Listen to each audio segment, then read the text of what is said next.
બ્રાહ્મણોને જમાડે છે, ગરીબોને જમાડે છે. સારું છે. અતિ ઉત્તમ તો એ છે ઘરમાં બહુ પવિત્રતાથી પ્રેમથી ભગવાનના માટે રસોઈ કરો. મારા ભગવાન આરોગવાના છે. બહુ પ્રેમથી પવિત્રતાથી ભગવાનના માટે રસોઈ કરે, ભગવાનને ભોગ ધરે, બાલકૃષ્ણને મનાવે. તમારા માટે બનાવી. યશોદા મૈયા બહુ મનાવે ત્યારે બાલકૃષ્ણ થોડું ખાતા. બાલકૃષ્ણને એવી આદત પડી છે, બાલકૃષ્ણ પાસે કોઈ બેસે, પ્રેમથી પ્રભુને મનાવે, ભગવાન સાથે વાતો કરે તો થોડુંક આરોગ્ય.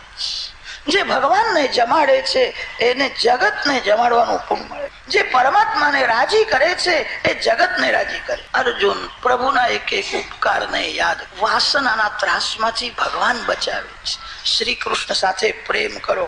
જ્યાં જાઓ ત્યાં વાસના રાક્ષસી તમારા પાછળ પાછળ દોડતી આવશે. વાસના ઘરમાં જ ત્રાસ આપે છે એવું નથી, વાસના વનમાં પણ ત્રાસ આપે. સુખ ભોગવવાની ઈચ્છા એ જ દુર્વાસના છે. દુર્વાસના બધાના પાછળ પડી છે. દુર્વાસનાના ત્રાસમાંથી દ્વારકાનાથ બચાવે. જે શ્રી કૃષ્ણ સાથે પ્રેમ કરે છે ભગવાન કૃપા કરીને વાસનાનો વિનાશ કરે. શ્રી કૃષ્ણના એક એક ઉપકારને યાદ કરે છે. પંચ પાંડવ દ્રૌપદી સાથે હિમાલયમાં પ્રયાણ કરે. કેદારનાથમાં પાંડવોએ શંકર ભગવાનની પૂજા કરી છે. આજે પણ કેદારનાથના મંદિરમાં પંચ પાંડવ અને દ્રૌપદીની મૂર્તિ છે. શિવ પૂજન કર્યું છે. આજ કેદારનાથમાં એવી મર્યાદા છે, શંકર ભગવાનની પૂજા થયા પછી સ્ત્રી હોય કે પુરુષ હોય શિવજીને બાથમાં લઈને ભેટી પડે. જીવ શિવનું ત્યાં મિલન થાય. શિવ કૃપાથી જીવ ભાવ મરે છે. હું સ્ત્રી છું અને હું પુરુષ છું, દેહ ભાવ એ જીવ ભાવ છે. જેને યાદ આવે છે હું સ્ત્રી છું પુરુષ છું એને કામ મારે છે. જે દેહ ભાવ ભૂલે છે, દેહ ભાવ એ જીવ ભાવ છે. શિવ કૃપાથી દેહ ભાવ મરે છે. ત્યાં જીવ શિવનું મિલન થાય. કેદારથી ઉપર જાઓ તો નિર્વાણ પંથ આવે છે. જે માર્ગથી શ્રી શંકરાચાર્ય મહારાજ ગયા છે પાછા આવ્યા નથી. સુખદેવજી મહારાજ નિર્વાણ પંથે જ ગયા છે, એને સતપથ પણ કહે છે. પાંડવો એ જ માર્ગે ગયા છે. 4 પાંડવ અને દ્રૌપદી શરીર છોડીને ભગવાનના ધામમાં ગયા. એકલા ધર્મરાજ સદેહ ગયા. વેદાંત એમ કે છે જ્યોતમાં જ્યોત મળી જાય. અરે જ્યોતમાં જ્યોત મળી જાય તો શું આશ્ચર્ય છે. ભક્તિમાં એવી શક્તિ છે, સતત ભક્તિ કરે તો દેહ પણ દિવ્ય થાય. જે શરીર મળમૂત્રથી ભરેલું છે, સતત ભક્તિ કરવાથી દેહ દિવ્ય બને છે. ધર્મરાજાએ શરીર છોડ્યું નથી. સતત ભક્તિ કરવાથી મીરાબાઈનું શ્રીઅંગ દિવ્ય થયું હતું. દ્વારકાનાથ મીરાબાઈને મળવા માટે આતુર થયા હતા. છેલ્લા દિવસોમાં મીરાબાઈ બેટ દ્વારકામાં રહેતા હતા. મીરાએ મેવાડ છોડ્યા પછી મેવાડ દેશ બહુ દુઃખી થયો. મીરાબાઈ વિરાજતા હતા ત્યાં સુધી મેવાડ દેશ બહુ સુખી. મીરાએ મેવાડનો ત્યાગ કર્યો. અનેક વાર યવનોનું આક્રમણ થયું, દેશ દુઃખી થયો.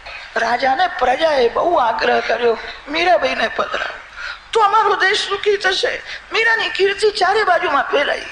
મીરાબાઈ એકવાર મેવાડમાં આવી. રાજા મહાજન મંત્રીઓ સાથે ત્યાં આગળ મીરાબાઈને બનાવ્યા છે. મીરાને ઈચ્છા થઈ મારે મેવાડ જવું. મારું કોઈ અપમાન કરે તો હું સહન કરી શકું, મારા માલિકની નિંદા કરું એ મારાથી સહન થાય. મીરાએ ના પાડી છે. મીરાબાઈ સાથે ઘણા સાધુ સંત સત્સંગ કરે, કીર્તન કરે. સંતોને રાજાએ મનાવ્યા છે હું દુષ્ટ છું, પાપી છું, મારી દયા આવતી નથી. તમે અન્ન જળનો ત્યાગ કરો તો કદાચ મીરાબાઈને દયા આવશે. 5 મિનિટ મેવાડમાં દેશ દુઃખી થયો છે. મીરાબાઈ સંતોને મનાવ્યા છે. સંતોએ મીરાબાઈને કહ્યું છે મેવાડ જા. અન્ન જળનો ત્યાગ કરે છે. અમે પાણી પીવાના નથી, અમે સાથે આવીશું. 5 મિનિટ મેવાડમાં વિરાજો, પાછા દ્વારકામાં. સંત અન્ન જળ દેતા નથી. મીરાનું કોમળ હૃદય પીગળ્યું છે.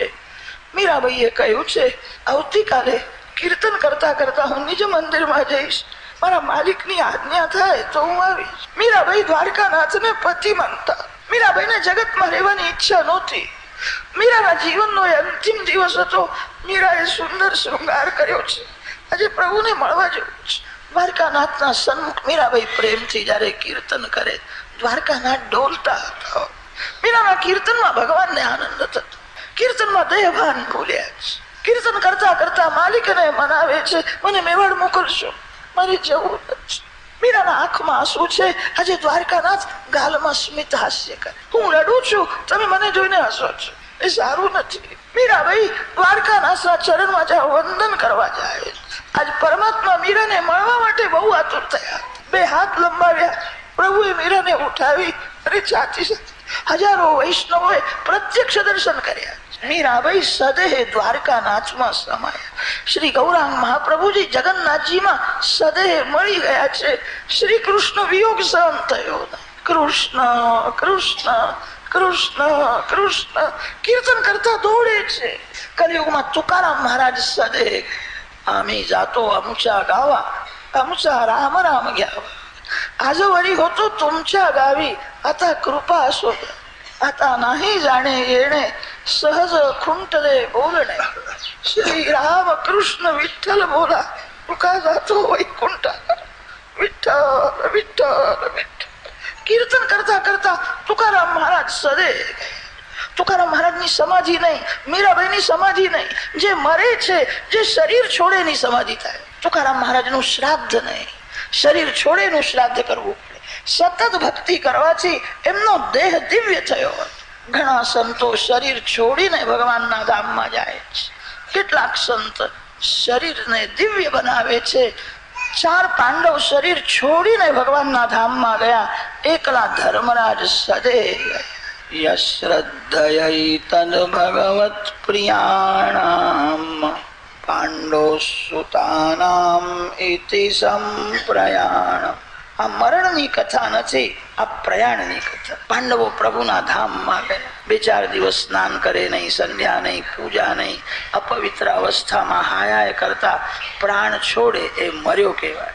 અંતિમ દિવસે સ્નાન કર્યું છે, પ્રેમથી પૂજા કરી છે, ભગવાનનું સ્મરણ કરતા કીર્તન કરતા આનંદમાં જે ગયો એ મર્યો નહીં, એ અમર થયો. પાંડવોના મરણની આ કથા નથી, પાંડવોના પ્રયાણની આ કથા. પાંડવો ભગવાનના ધામમાં ગયા છે. પછી પરીક્ષિત રાજ કરવા લાગ્યા. પરીક્ષિત રાજાએ સાંભળ્યું, મારા રાજમાં કલી આવ્યો છે, કલીને હું સજા કરું. કલી પુરુષને એવી ઈચ્છા છે, રાજા બગડે તો જ પ્રજા બગડે, મારે રાજાને બગાડવો છે. પરીક્ષિતનું જીવન બહુ પવિત્ર છે. પરીક્ષિતને સ્પર્શ કરવાની કલીને હિંમત થઈ નહીં. કલી પુરુષે કપટ કર્યું છે, માયા બતાવી છે. આચાર અને વિચાર બંને જ્યાં શુદ્ધ હોય ત્યાં કલી આવે નહીં. અન્ન અને જળ જ્યાં અતિ શુદ્ધ છે ત્યાં કલી આવે નહીં. કાળજું બગડે તો કલી આવે. કાળ બગડ્યો નથી, કાળજું બહુ બગડ્યું છે.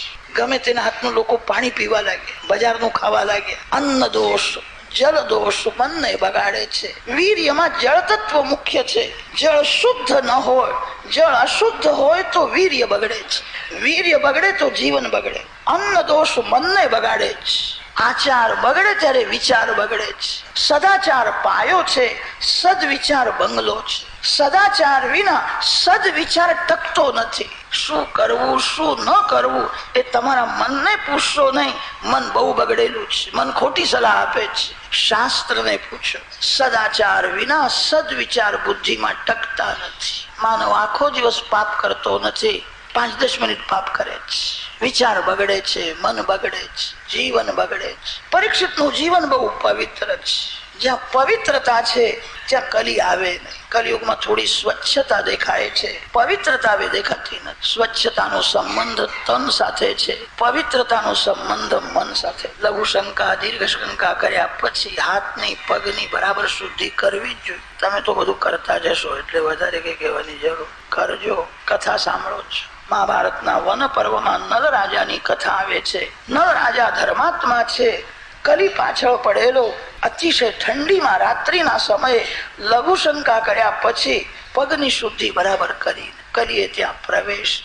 આચાર બગડે તો જ વિચાર બગડે. આચાર શુદ્ધ હોય તો વિચાર શુદ્ધ રહે છે. આચાર પ્રભવો ધર્મ, ધર્મસ્ય પ્રભુરચ્યુતઃ.